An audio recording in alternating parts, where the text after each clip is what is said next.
Good afternoon and welcome to the Midday News for Tuesday, March 31. I am Carrie Simpson. A special welcome to our viewers on YouTube, TVJ International in the Cayman Islands and online at onespotmedia.com. Here's what we have in the bulletin. One of Jamaica's conjoined twins has died. Under the microscope, UHWI officials face tough questions over Auditor General's report. And later in sports, Reggae Boys to face DR Congo in must-win World Cup playoff final. Thank you for joining us. Now the details. We begin with a TVJ News follow-up. What began as a story of hope and medical triumph has now taken a heartbreaking turn. Following the successful separation of Jamaican conjoined twins Azaria and Azora at King Abdullah Specialist Children's Hospital, TVJ News has confirmed that one of the toddlers has died. The deceased is Azora Elson. The 2-year-olds underwent the complex procedure on November 13 last year after traveling to Saudi Arabia in July for treatment. Now, the surgery carried out by a multidisciplinary team lasted several hours and marked a major milestone as the twins were joined at the chest, abdomen, and liver. However, doctors had earlier warned that one of the twins had a severe heart condition, significantly reducing her chances of survival. The development has cast a somber mood over what was celebrated as a life-changing operation. Now we'll have more details in subsequent newscast. University Hospital of the West Indies officials are currently before the Public Accounts Committee PAC, where they are questioning or rather answering questions relating to the findings of the Auditor General's report. Janella Precious reports. It's been a little over 2 months since the tabling of the Auditor General's report highlighting procurement breaches at the University Hospital of the West Indies. The acting Chief Executive Officer, Eric Hosen, says steps are being taken to prevent a recurrence. Since the publication of the report, we have located 30 of the 29 of the 51 procurement files that we were unable to produce during the conduct of the initial audit exercise by the Auditor General. 28 of these files have already been presented to the Auditor General's Department for their audit and review.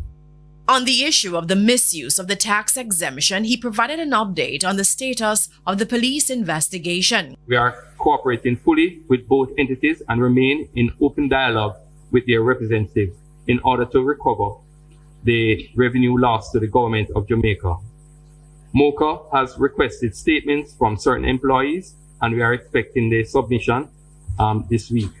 Customs has already sent the result of one of the investigations, and we are awaiting the remaining results.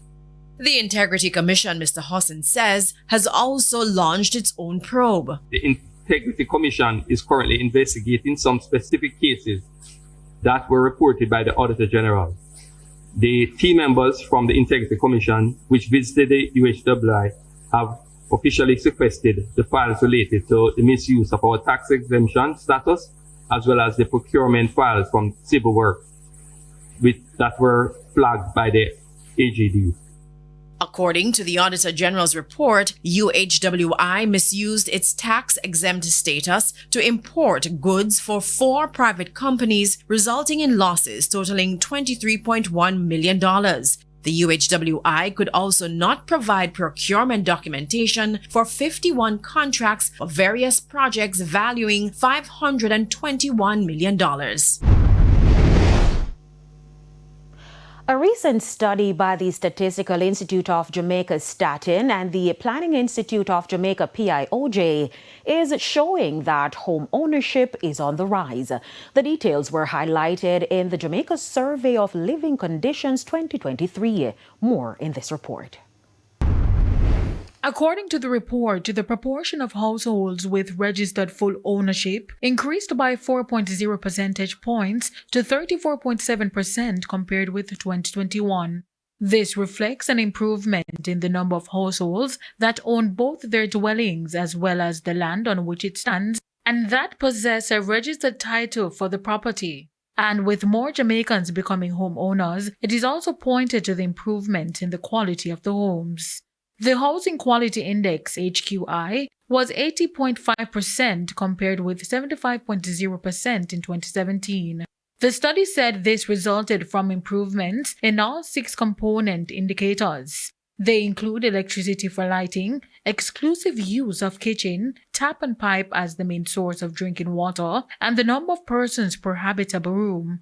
State Minister in the Office of the Prime Minister, Senator Apka Fitz-Henley, says while the government welcomes the data, it is aware of the realities facing persons aspiring to be homeowners. There's an acceptance by the administration that there is much more to be done, in particular in the area of greater numbers of housing solutions being available to low, middle-income Jamaicans. I should tell you, just before the budget debate, the Prime Minister summoned the captains of the country's housing agencies, to include the Housing Agency of Jamaica, the National Housing Trust, and the new Social Housing Program, and gave a renewed mandate.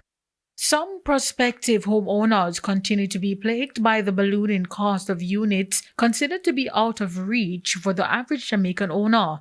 Mr. Fitz-Henley expressed confidence that measures being implemented by this administration will bridge the gap. During his contribution to the budget debate, Dr. Holness announced that effective July 1, 2026, teachers, nurses, firefighters, and members of our security forces will benefit from a special reduced mortgage rate. The announcement by Dr. Holness that for young Jamaicans under 35, the NHT will reserve a minimum of 20% of scheme units, up from 10%, is also a step in the right direction in terms of making housing more accessible for young Jamaicans, including some low to middle income earners. Anthony Atkinson, TVJ News. Over 50,000 US dollars, that's millions of Jamaican dollars, which has been invested in tree planting. Jamaica's forest cover increased by 7% as of 2023. But Hurricane Melissa reversed a lot of that progress. Now there's a push to restore degraded land. Romardo Lyons reports. Uprooted trees stretched across roads. Luscious greenery reduced to brown. Leaves shredded from branches. Across several forests, damage levels reached between 76 and 100%. Destruction caused by Hurricane Melissa, significantly degrading the nation's natural defenses. Prime Minister Dr. Andrew Holness. It totally wiped out the forests in the areas that it impacted. This is where the relief program comes in. The relief program, which is of great significance to the life of our nation. Relief actually means reforestation, ecological enhancement, and a landscape framework. The aim? Strengthening the island's forest ecosystems. The Forestry Department points to a range of impacts. From canopy loss and broken branches to full crown destruction. We also noted landslides and access blockages with the most severe effects concentrated across the western and central Jamaica. Under Phase 1, 300,000 seedlings will be replanted across forest reserves, mangroves, wetlands, private lands, and urban spaces. 30,000 seedlings will go towards fruit trees to support food security and community livelihoods. This, Mr. Henry says, declares our commitment to environmental stewardship and our promise to the communities that depend on these precious landscapes, especially those here in Western Jamaica. The Trees That Feed Foundation, a US-based non-profit organization, has provided a $50,000 grant for approximately 12,000 fruit trees, almost $8 million Jamaican dollars. Now, Environment and Climate Change Minister Matthew Samuda says Jamaica stands on the front line of the triple planetary crisis: biodiversity loss, pollution, and climate change. This is a major tool. This is your government's acceptance that nature-based solutions must form a part of our fight back against this triple planetary crisis. Immediately after Melissa, tours of affected parishes revealed a stark contrast. What was once a green landscape was stripped bare of every leaf of every tree. Even if the trunks were left standing, they were bare. Trees play a vital role in stabilizing soil, supporting water retention. On a larger scale, they help to restore degraded land. Romarda Lyons, TVJ News. It is time for a break, but stay with us. More stories when we return.